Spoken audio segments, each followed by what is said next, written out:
Bonjour, bonjour, bonsoir, bonsoir. On a balandé non sur la face céleste. Bote nabino bote bozali ebele partout dans le monde vous avez biso par la internaute dans les États-Unis dans mon pasteur César Mwanga to ina niveau Europe siwa mbanja Oscar Lukunga seke toko bozana Asie Océanie en Afrique précisément en Angola mon docteur émérite sans oublier en République démocratique du Congo ezali ndeko na bino Moïse Maoka Antibal émission bolingaka tolo baté autosaka décryptage ya actualité politique boyeba situation de l'air situation ya mboka toza wapi tozo kende wapi tokosuka wapi. Merci mingi na ndeko aza ma caméra John Mboke Bende équipe dans la voix céleste ndeko Alvin Bea to boza te maquiller wa ki magazo ngaka mama nani Mboke Bende comme name Magali to pesi binondo mbote bo continuer ko prier ma casse pour la RDC bo prier ma casse pour na biso pour na tozo ka courage ya koya ko pesa bino actualité en temps réel. Les chefs d'état-major osent répondre à l'interrogation. Les chefs d'état-major ya armée malaise na kati ya armée c'est l'instant mbala Barimer ezotambola kenan il est aux arrêts. Est-ce que ça so besoin le kuta Antibal a reçu décryptage oui ba malaise des entre les chefs d'état-major et les présidents de la République. Bana lobi Rimer tambola kenan c'est le symbole au chef d'état-major aux arrêts. Est-ce que ça vrai malaise zanini wana to limbo la biso bino awa avec votre humble serviteur Moïse Maoka Antibal. Na lobaki bando kino basité. Donc Kabila Azad des moments quoi s'est transformé dans quatre union sacrée. A comme jusqu'au invisible. Nazo répété na bande quoi IDPS. Donc Kabila est coalition ça qui FCC cash.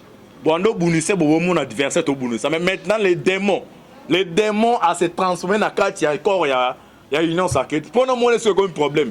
Il est devenu comme un coronavirus. C'est ça le problème, on a répété bien Kabila Bitumezaki FC Cash Bondo Romone mais pour l'instant à se transformer, à se métamorphoser des balobasso à ça nini à commission à côté de quatre union sacrée. Hein? Oga démon l'insert en français l'insert est dans les noyaux. Donc Kabila pénétré le noyau et à union sacrée. Donc bozo mona awa busco ba mes ententes à niveau il y a Sénat boye ba awa ba biloko non sonant to limbo la biso mno. To tanga ba monta dossier à carte à visa. Ba monta oboki na batu. Groupe ya batu. Ba mbonge belé na baki awa. Naza na application zali babilo muzo za ba œuvre d'esprit. Ce muta sal œuvre d'esprit na yo ben rabe te Antibal tinde langa non papa. Ozo mona zo na ba réseau société ndam Antibal na équipe na ye. To bimisa ma mayele makasi. Wana pa mayele. Ils ont droit d'auteur. To bimisa mayele poto ça la koki wana. De soza bezo za PDF ou bengi droit d'auteur ezali Antibal tinde. Les ato ben rabwe wana ba nos en émission ndam na opesa. Mais so lingo zo intégrité non c'est ça. Maël, moto et Antibal na baninga na e, parce Antibal pena profession de spécialité c'est un ingénieur. Première promotion na faculté pétrole et gaz. Donc awa mathématiques et pour là. Tout ça pena croquis wana et sous forme de PDF. Oui ba awa, ba carte, ba plus de 100. Et là pa schéma PDF et zo ata ba 8 pages. Oui ba combo et na ba liaison. Donc mutu te par exemple mina famille na ba combo ba bana kasi ba monta ba sur au côté. Et comme sous forme d'application, ça fait na monto moutessali. Alors il y a tout bien Antibal tindera. Alors sans plus tarder, malaise dans la armée. Les chefs d'état-major c'est le symbole. Ba monsieur abi bakangie, monsieur beza rimé. Ni lesako se passer dans la armée. Premier élément, bon moni Tshisekedi daki na niveau est. Na ba réunion tout au ya sali na état-major. Boutien comme on a présence à Célestin Mbalaté, Moussez. Est-ce que Aza maladie? Point d'interrogation. Mais na moutio tozalango to limbo la biso mno aw. Parce que les émissions to lo baté. Tozo kabil to même na kata profondeur. On peut continuer ko s'abonner belé pour na bozo ka intégralité ya masolo ya mbok. Première question te poser à ngwana. Tshisekedi Aza ko sala ba tourner au niveau est. Normalement, Denga kendaki na est c'est tout la présence du chef d'état-major. Mais absence ya Célestin Mbala eza dit à quoi? Est-ce que tu as confirmé rimer au tambour na réseau que non? Mbala a préparé coup contre le chef d'État, contre l'armée. Maintenant il est aux arrêts. Est-ce que l'arrestation na est vrai? Babo et mon opinion pour créer malaise dans quatre armées ça les mots autour na awa. Premier élément tout le monde tourner à chef d'État niveau est c'est le symbole la moussé azomona naté. Premier élément ya mwana. Est-ce que ça maladie tout le monde souvent ouais JR général Christian Chiroé nati tambu mais c'est le symbole la moussé azomona naté. Deuxième élément tu sais que il n'a pas notable n'a pas couche à est alors bi bazu ba stratégie na kata ba stratégie wande esika information qui ne c'est comme si c'est Célestin Mbala abandaki ko préparer un plan to éviter plan où ça contre institution chef de l'état mais c'est contre armée awa penda antibala za na ba recherche mais mutu to to limbo la biso bino awa na ko sena ka mingi na chef de l'état na ba conseiller.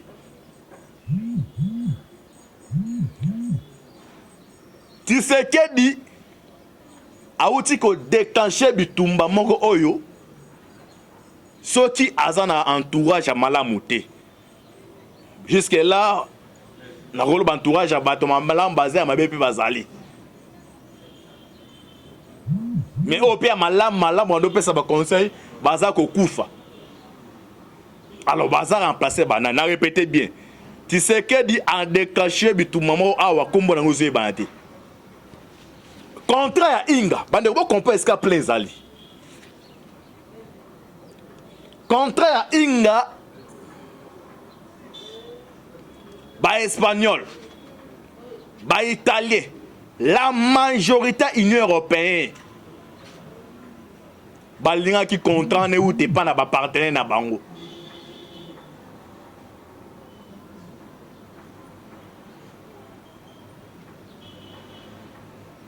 Na répété avant de continuer le dossier c'est le Mbala Moussensi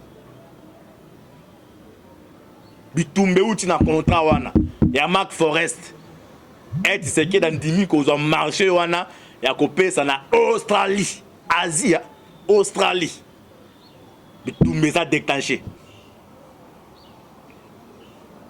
les mirons des oreilles eza na ba membre ya Union Sacrée eza na ba membre ya FCC na membre ya opposition et na ba opposition za elle ya Fayulu ba bandi déjà consultation baza ko se concerter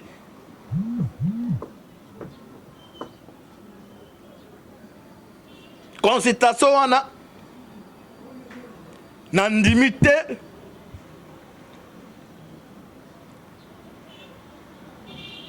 Union Sacrée en globalité dans Mobimba. Elle a ma globalité en général. Tout le monde a baga tumbi wa bemba au côté en 2022. Bitumba a déclenché nini na contrat Mark Forest. Et si ka bloc oyo il y a une Union européenne basa ba difficulté et ça administration ya américain alors ka tumbi auti ko arracher contrat moko tozonga awa na presse ba flash tozonga pour ne muso ba antiba so ba ni si je aussi saraté tozo d'abord dossier c'est Mbala Moussensi quartier général ya armée zaki na niveau ya oya ba délocaliser ki yango e na Kanchanchi.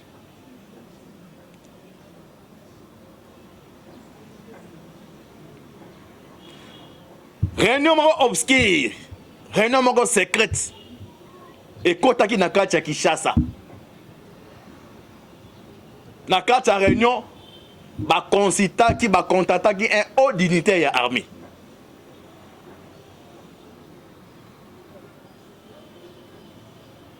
Plein zaki, il faut frapper le 17 mai, l'entrée Afdel.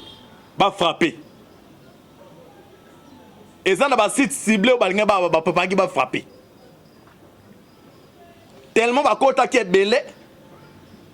fuite d'information ebimaka c'est nini ebimi bolanda ki le 17 mai bouclage de ça qui m'a niveau ya Kanchati. Parmi les rebelles, les sanyo ba frappé. Batangi ba kombo ba dignité. Mais ça dignité moko ya oran, ya haut gradé ya FARDC kombo etanga mi mbale belé. Je donne les informations au conditionnel, mais on comprendre.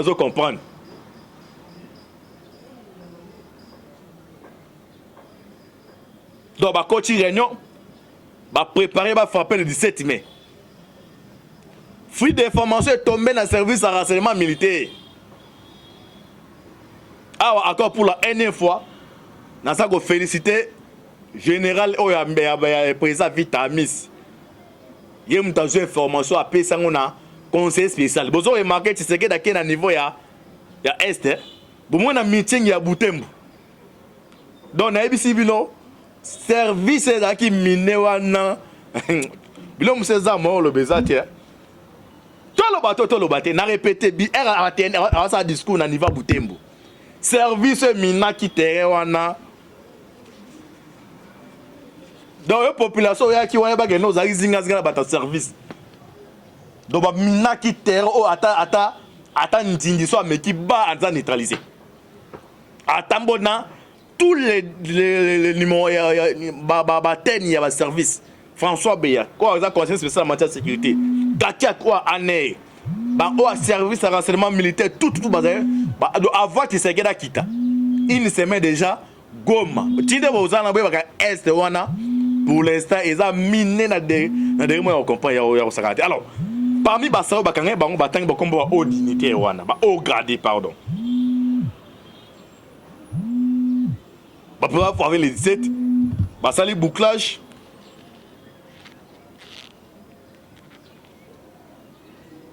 Ba sali bouclage. Ba netraza quelques assaillants, batangi bakombo.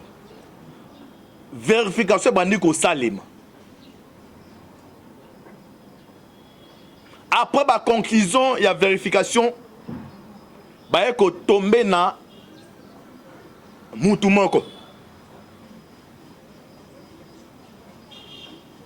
Yende azaki na en collaboration na ba sayana pour na ba frapper.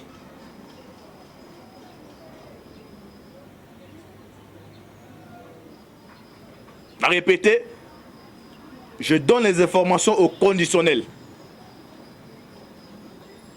Alors, actuellement, Etamboli na réseaux sociaux.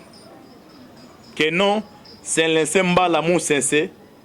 Oazali, chef d'état-major armé, il est aux arrêts. Jusqu'à présent, on confirmé. Mais l'analyse au sali awande, bon, comprendre les zali. Maï et Ninganaka Pambate. Na répétez bien, je donne les informations au conditionnel. Alors, tu as un deuxième élément sur le plan d'abord politique. Ni ne déclencher détonateur. Projet à Inga, n'est dans le bas qui a un flash.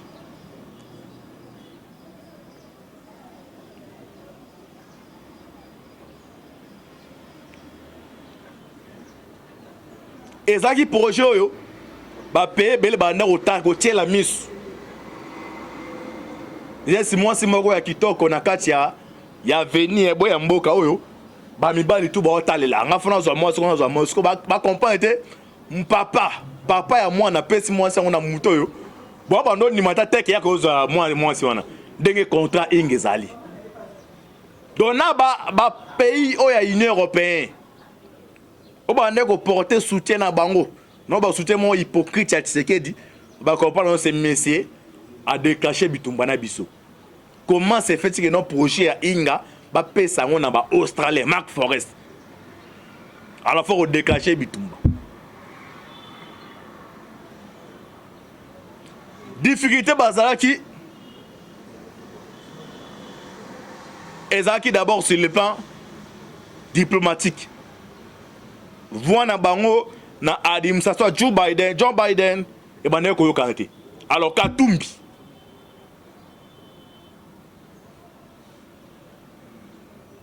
C'est clair, hein? Na politique. Pouvoir, moi pouvoir. Et c'est moi la moi si. Mon bali mon côté. Akolingaka moi la moi si nae. Soit tu ndeko nae. Asa ne ba vanti. Ata za ndeko na rote ya ne mo pouvoir ezali. Union sake c'est meka tumbi. Bemba to ba bemba. Ba intention nae vraiment. Eza comme on la pénalité. Meka tumbi azo l'action clair. Qu'il plaît ou qu'il neige 2023, il faut y aller à la prison. De pas qu'à tout beza bongo. Alors, dans le même moment, Batounae, ba ministre ensemble, bazan en catch qui a gouvernement ya union sacrée, au bazu part de lui minen. Alors, tu veux continuer bongo na batu ya bongo. Parti au pouvoir, quand je parle de parti au pouvoir dans le IDPS, c'est ba tirer attention té et ça da danger permanent. Parce que Tumbi a un ministre des Affaires étrangères. Donc, je dis comme nani. Lutundu Laza Moutunaï. A un ministre des Affaires étrangères. Il y a des informations. Il y a livrer toutes les informations. Alors, tu sais que dit, il faut ça d'abord de toutes les façons. À neutraliser Lutundu là. Elle n'a pas neutraliser ça sous forme. Il y a ministre des Affaires étrangères, ministre de étiquette. Azo ka information na été petit sekedi azali prophète tebe ange to njamba tindi asa la 5 kende azonga na lola non aza politicien parti na président ba biso ba na pouvoir le plus longtemps possible. Alors le fait qu'il y a copé ça ministère affaires étrangères na adversaire farouche pas ka tout dans la ça clair noir c'est blanc qu'en 2023 hier ou rien. Alors ça déjà adversaire clair à Tshisekedi. Alors le fait que Tshisekedi a confié ministre affaires étrangères à Moutunaï, il faut ce que ba conseiller Tshisekedi, ba membre IDPS. Soit Tshisekedi moko aluka ministre affaires étrangères ngo ya Lutundu là et ça la musala pour na mboka mais des informations pour na intérêt naï. Parce que position nyonso à négocier à venir naï. Quand Tshisekedi d'ailleurs qui est en Belgique, azo qui est en France, après que le Congo azo pour na venir naï. Il a des ambitions pour le Congo. À mon avis, c'est mandat au Koraté. Il faut ça des mandats. Alors, ministre des Affaires étrangères, dans les ans, il Katumbi déjà bitumbi c'est un. Alors, Katumba c'est un tolanda bandiko. Tolaba to tolabate. Katumbi a dépêché par lobbying naï. Et puis ça l'autre fois. La carte a Maison Blanche. Et ça a un département, makamba ya européen zalaka, ba département kamba Italie Afrique zalaka. Président nyonso o ayaka. So comme président dans niveau États-Unis. RAK dossier libosa si mais d'abord dossier Afrique. Alors, banda Joe Biden a un pouvoir. Lobbying ya ba Congolais. O eze écouter kuneza lobbying à Mutombo Kembe. Alors Mutombo Kembe, sur total to analyser, azali déjà proche à Tshisekedi. Alors quand il parlait, alors le d'abord pour na avantage Tshisekedi. Alors Bakatumbi des Fayoul et des Bemba, parce qu'il y a des difficultés à pénétrer la carte à Dimsa Soana. Alors faut que le kaba lobbying, ba lobbying eza bato ba négocier la kayo. Ne ça les maka. Alors Katumbi a salini.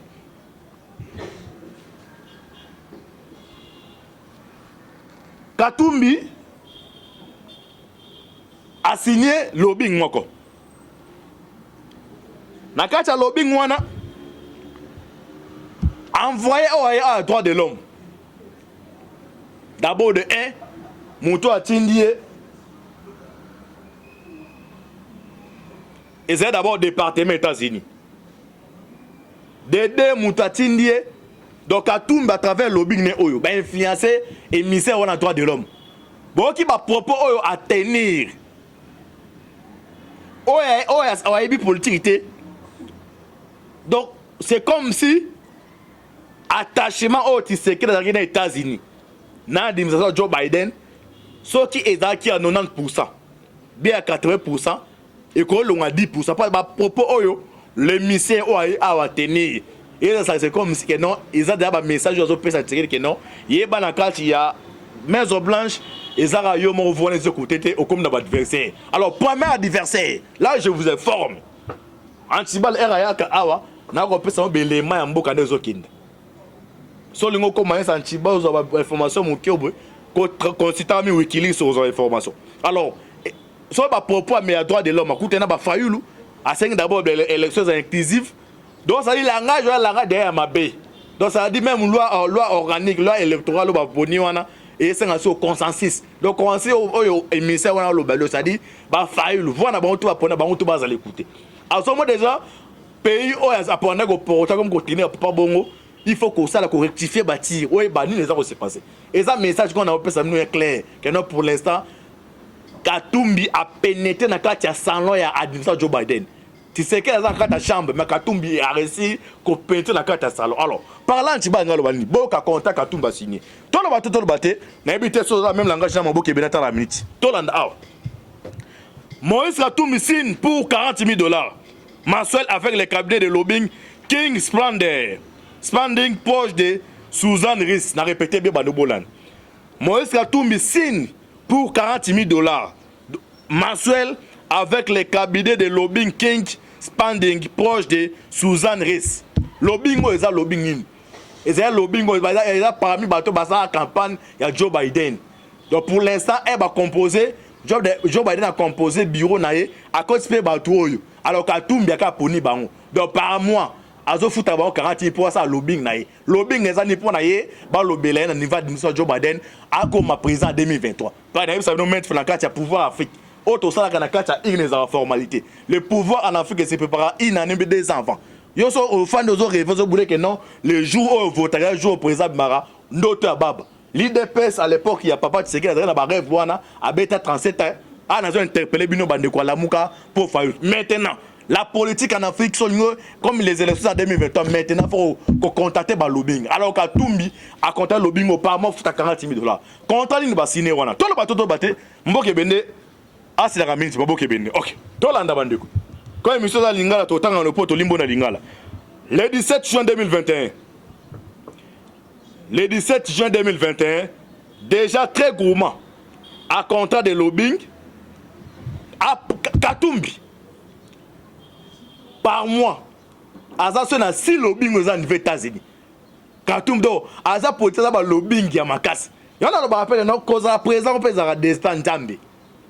Ya cause à présent des même Kabila Joseph Olinga était Nzambe mutapona kaza la président. Et ça destin, donc et le musu force à rater. Ce les a forcé, mais tu sais que des mois on doit pouvoir mais papa nae. Tala histoire on est bêta mak. Bitumezaki entre Kasavubu, Lumumba. Pam Mobutu aye. Bitumbe komi entre Tshisekedi, Mobutu. Pam Mouzaye. Mouzaye abomie pas moi l'année oyo. Elle a su pouvoir bisotou a osala une année. A encore raté. Hier on a bêti 18 ans. Ils ont destin. Donc à Tumbi a dépassé bon on a lobbying ya kosakante. Donc ça, l'élément le plus dangereux dans la carte union sacrée. Il faut que ça la très attention. Surtout, on a confié au ministère où on a régalé, ministère des Affaires étrangères. Il faut faire très attention. Déjà très gourmand en contrat de lobbying outre-Atlantique, l'homme politique congolais, Moïse Katumbi, vient de s'en joindre pour $40,000 mensuel les services d'un nouveau cabinet à Washington. Il s'agit de King Spalding, spécialisé dans les conseils juridiques, notamment sur les litiges miniers, mais dispose également d'une branche dédiée au lobbying. À répéter, awa, les conseils juridiques. Donc il s'agit de King Spalding, spécialisé dans les conseils juridiques, notamment sur les litiges miniers. Mine.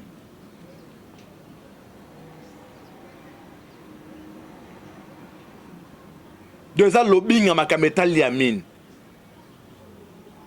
Tu sais que dans préparé, on a à réviser déjà, à réviser code minier. Comment se fait-il que non? Coltan. Eux, à niveau par exemple à Katanga. Et Zobi m'a boutou moi. mais nzela wana oyo compta ba kozwela eza ya malamu te na ndenge nini. Donc nzela eza penda impraticable. Donc compta na biso sika ba ozo à niveau ya Katanga oyo so bima wana mais nzela eza mabe na ndenge nini.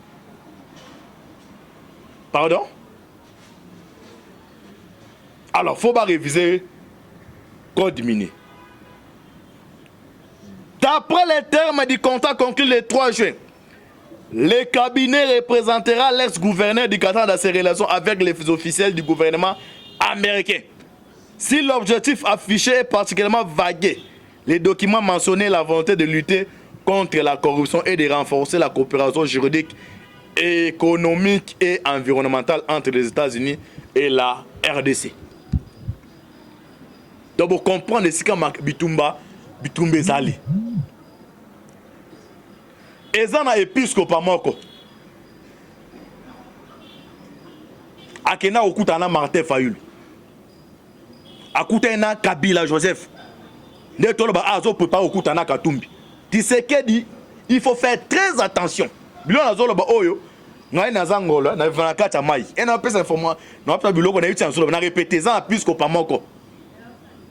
Soit écouter nana Katumbi azo luka mona Katumbi nani o aza prison nani Kamere soit moni Kamere était au n'est pas Billy Kambal il y a un plan ça ko salem pour l'instant Bemba ça non partant yango mona bataille batu ya nani ya Muzito bazo ba non Bemba quitter non sacré donc pour la carte de démarche wana ba contacter déjà 4 leaders Fayulu Katumbi Kabila et so Kamere. Donc, moi, quand on a bien mané, non partant. Alors, il faut renforcer le dispositif d'ailleurs. Il faut d'abord identifier les infectos dans le cas de non sacré. Oh, pour l'instant, déjà, ma part de loi minée. Il faut identifier, si ça s'agit de neutraliser, ça bitumba politique. Na bitumba la bourse, na bourse, sorry, au petit adversaire, non, non, on va chef, soit koufa, ça bon. Il y a une politique qui est allée. Na boss c'est also mon adversaire obeti ba kwa ngakoya jamais mon otaizon ando si musasi mba temse akwa chevaux choko ya kao ne politique ezali donc tu sais que dans rôle ba apesi déjà ba adversaire ne farouche ba boss c'est mon résa régalé mais ya pouvoir parce que déjà mon si ba chilukwebo asa déjà premier suspect les suspects m'ont ba chilukwebo. Et on se moque, tu sais que d'abord le premier ministre, c'est comme si Saint-Esprit Salag.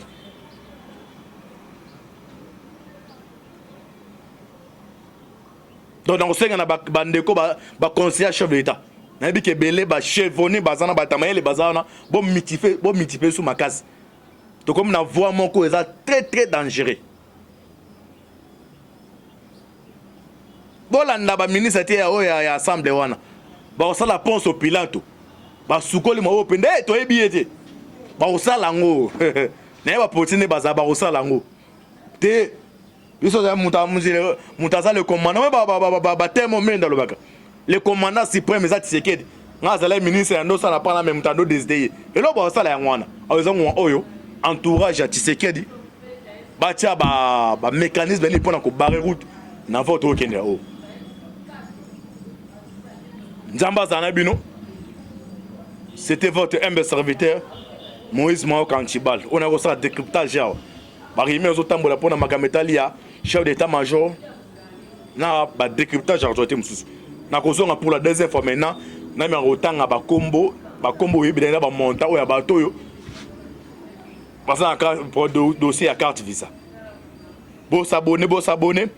Bo prier ma case pour na biso. Merci à Ndeko John Mamboke Bende. C'était votre humble serviteur, Moïse Maoka Antibal. Vous continuez à prier ma case pour la RDC. Nous avons toujours que non, ce qui nous unit est plus fort que ce qui nous divise. Ce qui nous unit, c'est la République démocratique du Congo. Ce qui nous divise, c'est la appartenance politique. La tribu, nazali motoki ngani, biso dozali ba Congolais. Nous appelons ce Congo mboka munene. Mboka ezali béni. Et c'est la biso ba Congolais, surtout comprendre. Bénédiction nzamba pesi biso mboka na biso to sala ba merveille ya minene. Nzamba zala bino. Bo prier ma grâce pour na biso. Affaire à suivre.